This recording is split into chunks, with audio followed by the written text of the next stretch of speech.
वहां और मेरे गार्ड कमांडो का झगड़ा हुआ, जो वीडियो मैं पहले शेयर कर चुका हूँ। यहाँ काट रहा है तो मेरे बचाव में मुझे भी काटना पड़ेगा।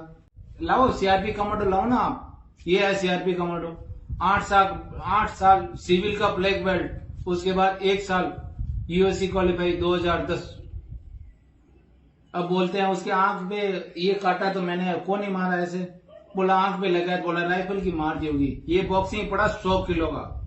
मुझे मजबूरन ये रास्ता चुनना पड़ा साहब। इतना साल नौकरी करने के बाद लास्ट में ये रास्ता आप सीआरपी चुनाती है तो आपको अग्निपथ वाले ही मिलेंगे अभी आगे। जय हिंद साहब।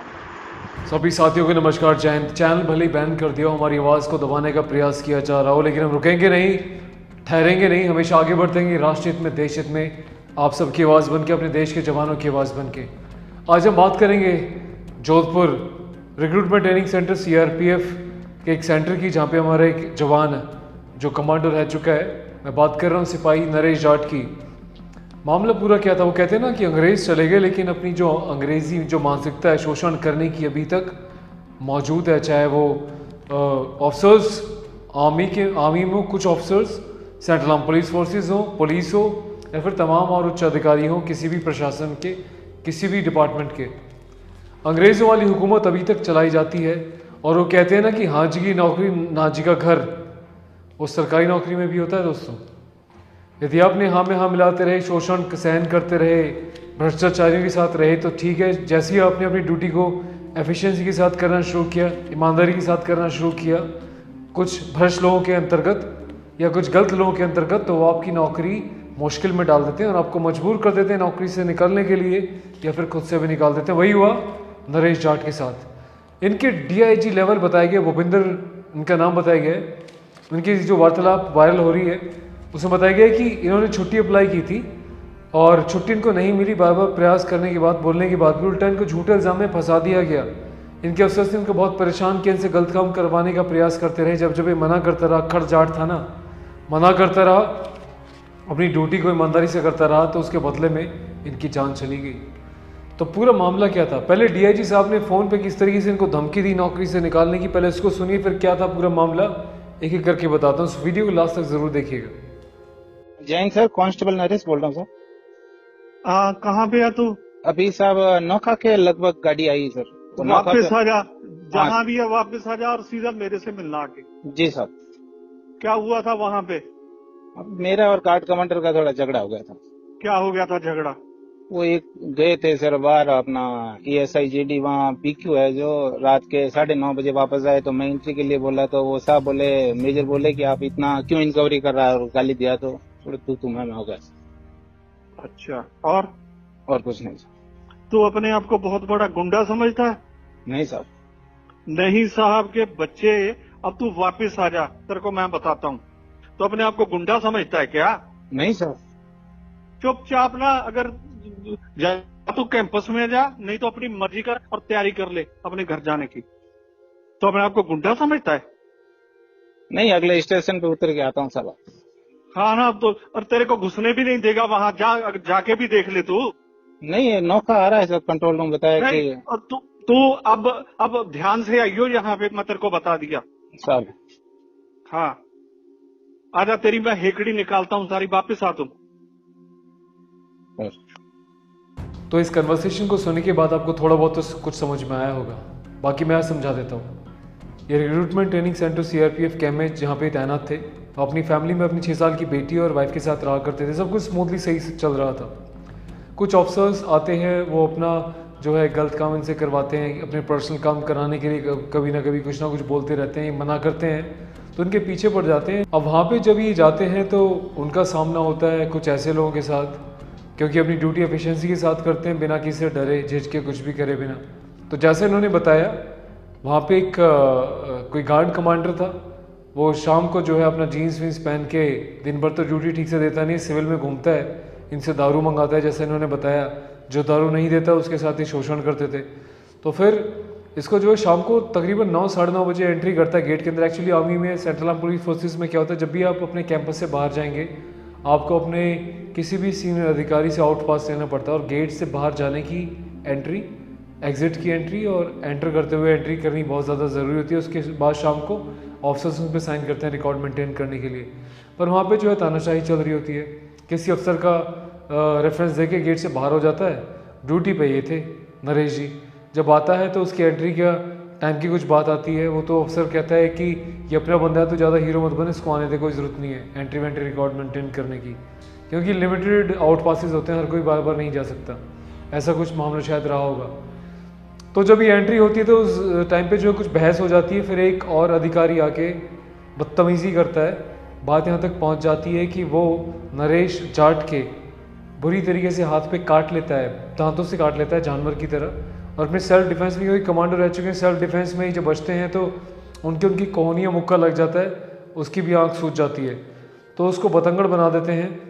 फिर ये भी बात जोड़ दी जाती है कि इसने अपनी राइफल कॉक करी मारने के लिए, लेकिन जब इंक्वायरी होती है तो पता चलता है कि खुद एक सीनियर अधिकारी बोलते हैं कि भैया राइफल तो कॉक करी नहीं है, कोई इसने जो है ट्रिगर नहीं दबाया, कोई बुलेट मिसिंग नहीं है, कोई खोल यहाँ पे गायब नहीं है, तो फिर क्यों झूठ का इल्ज़ाम लगा गया।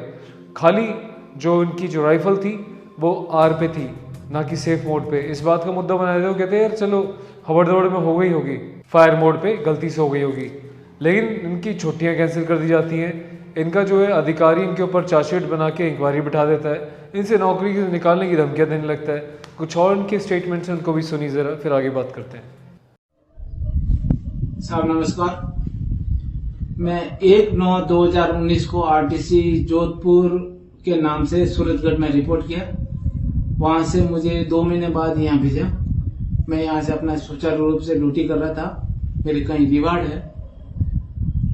और उसके बाद मेरी एक डी बेटी थी, मेरे को छुट्टी नहीं मिली थी, तो मैं अपना साहब के पास पहुंच गया था, जिसमें साहब ने मुझे 15 दिन का लाइन कह दिया था।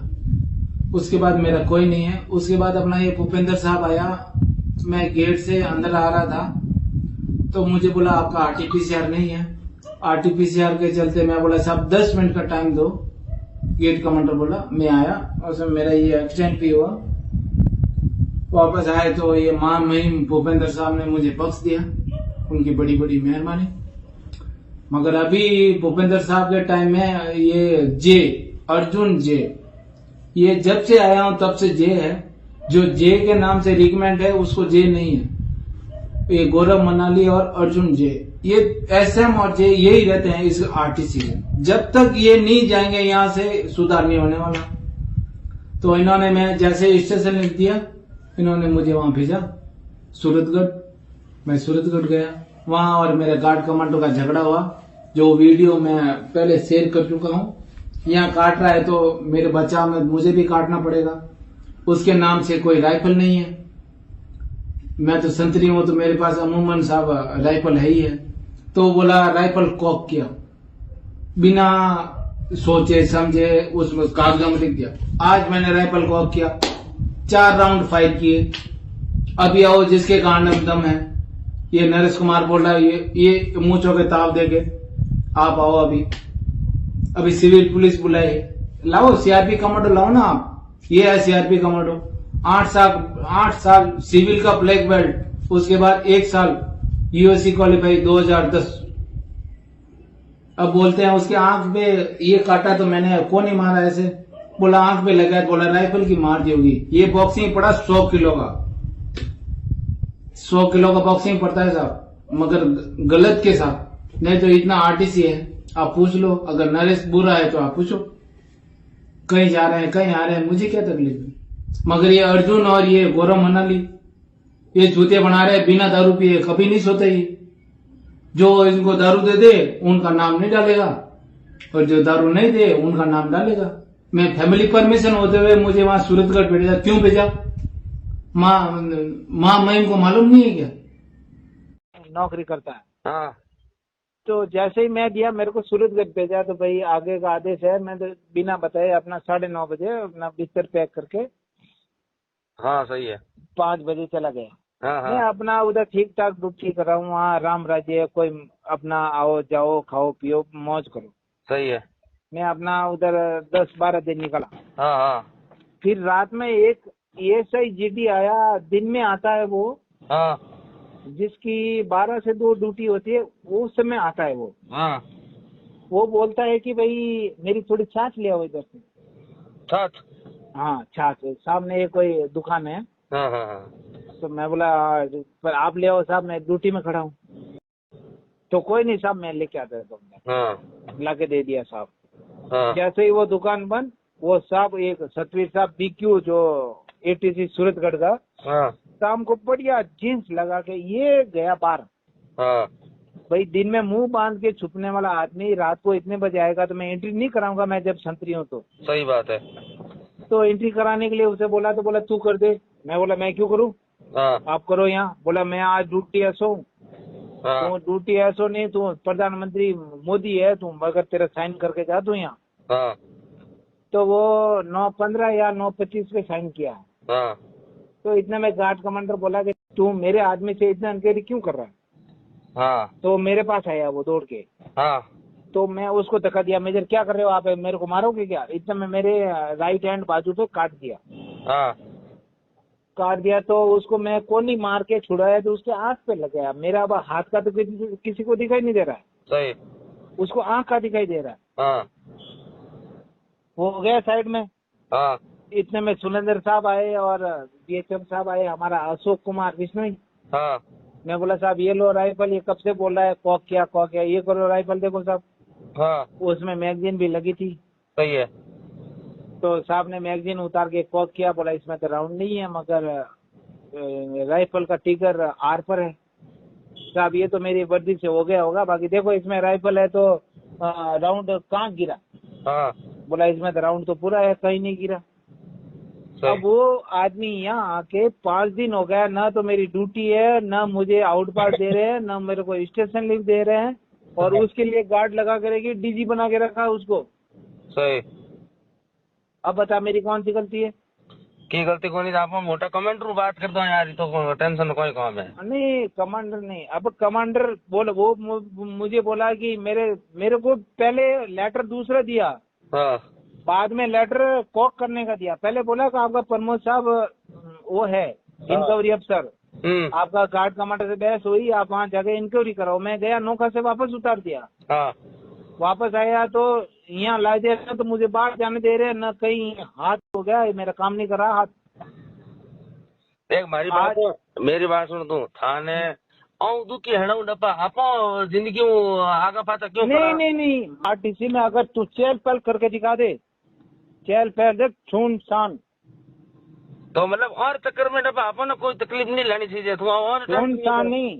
8 साल मैं ब्लैक बेल्ट कर दिया, 1 साल CRP सिखा दिया, मतलब 4 मंजिला मंदिर से सीधा नीचे उतर जाऊं। अरे अपन के नहीं उतरना तू, अपन नहीं तो आजा खटा तू। अरे भाई मेरे पास मत आना आप। कोई ज़्यादा आगे बढ़ नहीं पाता क्योंकि उनके हाथ में बताइए कि LMG थी, उसके सामने कौन टिक पाएगा, और साथ में फैमिली भी थी, तो रिटेलिएशन में यहाँ से कोई फायर भी नहीं कर सकता था। सोचा समझा बुझा के हम ले आए, लेकिन सोचिए किस स्थिति से हो सारे जो मेंटली जो है हर कोई स्ट्रॉन्ग नहीं होता। ये जवान शायद मेंटली इतना स्ट्रॉन्ग नहीं रहा होगा, नहीं झेल पाए इन सारी चीज़ों को। जब नौकरी से निकलने की बात है, इसकी आंखों में इनकी बेटी का फ्यूचर, अपनी वाइफ का, पेरेंट्स का फ्यूचर सामने आ गया। इतनी असंवेदनशीलता के साथ कई बार कुछ ऑफिसर्स जवानों को धमकियां दे देते हैं, पर ये नहीं सोचते कि उसका अंजाम क्या होगा। वही जवान के साथ हुआ।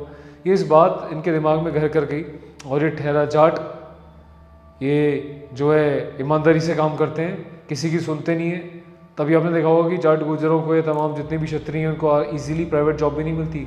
बोलते हैं कड़ बुद्धि का बंदा है ये पता नहीं अफसरों को कुछ बोल देगा, किसी को मार पीट देगा। वो गलत नहीं होते ना, वो किसी को मारते पीटते, एक्चुअली वो सत्य के लिए खड़े रहते हैं, सच के लिए वो किसी को नहीं बख्शते, चाहे कोई अफसर हो या जो मर्जी हो। वही यहाँ पे इनके साथ भी होता है। फाइनली जो है ये बहुत आहत हो जाते हैं, तमाम इनसे कन्वर्सेशन होती है, किसी की बात ये मानते नहीं है, और अंत में आके जो है तकरीबन सोमवार को 12 बजे ये अपनी राइफल का ट्रिगर दबा देते हैं, गन यहाँ पे रख के, और वहीं पे एन मौके पे इनकी जो है मृत्यु हो जाती है। तो पीछे परिवार छोड़ जाता है, बच्ची छोड़ जाती है, और सवाल छोड़ जाता है कि किस तरीके से कुछ अधिकारी अपनी वर्दी का, अपने ओहदे का गलत फ़ायदा उठाते हैं, शोषण करते हैं, गलत को सही को गलत ठहराते हैं, झूठी इंक्वायरी में फंसा के जवानों को घर भेजने का काम करते हैं। तो सोचिए किस मानसिक स्थिति के साथ एक जवान अपनी ड्यूटी को निभाएगा।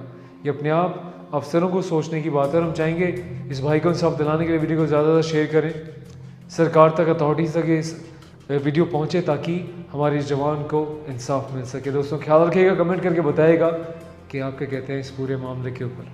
जय हिंद।